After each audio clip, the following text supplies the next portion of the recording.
Robert Spencer here for Jihad Watch, a program of the David Horowitz Freedom Center and for the Center for Security Policy. The establishment media remains committed to the narrative that Muslims are far more often victims of Islamophobia than perpetrators of terrorist activity. And so many jihadis in the U.S. get very little press attention. Just in the last few weeks, 5 Muslims were involved in courtroom proceedings connected with jihad terror activity, indicating that the jihad against Americans and against the United States as an entity is ongoing. But you are not likely to have heard about these men on the evening news. Ikaika Kang. Fox News reported recently that a Hawaii-based Army soldier was obsessed with videos depicting terrorism beheadings, suicide bombings, and other violence, and he watched them in his bedroom for hours every day. A confidential informant told agents who put a tracking device on the soldier's car during an investigation that led to an indictment charging him with attempting to support the Islamic State, ISIS, group. Ikaika Kang, according to the informant, would watch these videos for 4 to 5 hours every day. Once the informant joined him and remembered feeling sick to his stomach while Kang laughed and insulted the victims. Kang said that if he were to do something like shoot up a large gathering, it would be out of his hatred for white people, the wicked, and non-Muslims. Edward Archer. In Philadelphia, the trial recently began of Archer, a convert to Islam who in January 2016 shot a Philadelphia police officer 13 times at close range and still failed to kill him, thank God. When Judge Leon Tucker asked Archer to enter a plea, Archer replied, "I don't plead to anyone but Allah."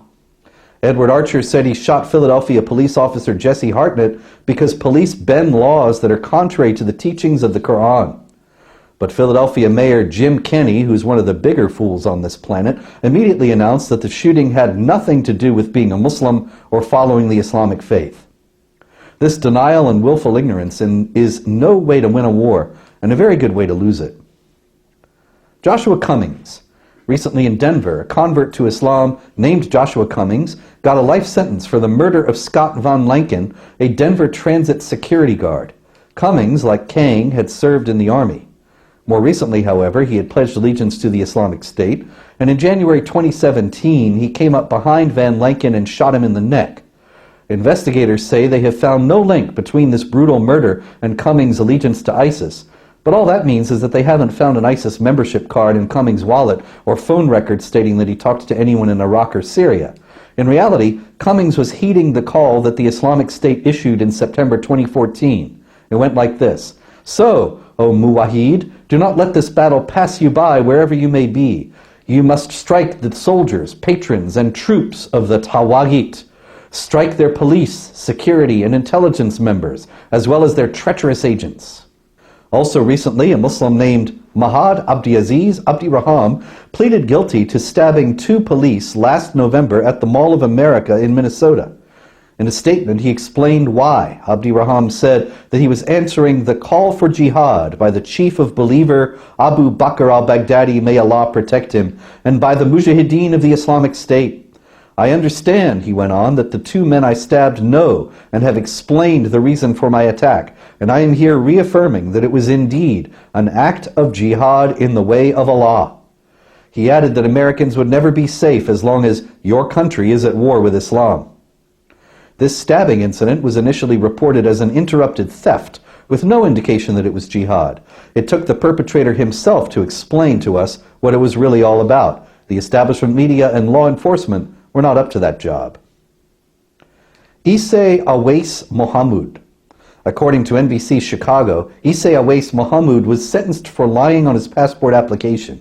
He said that he planned to visit Canada, but instead he went to Egypt. In Egypt, he was arrested. Then Egyptian authorities sent him back to the United States. What was he doing in Egypt? Why was he detained there? And why did he lie?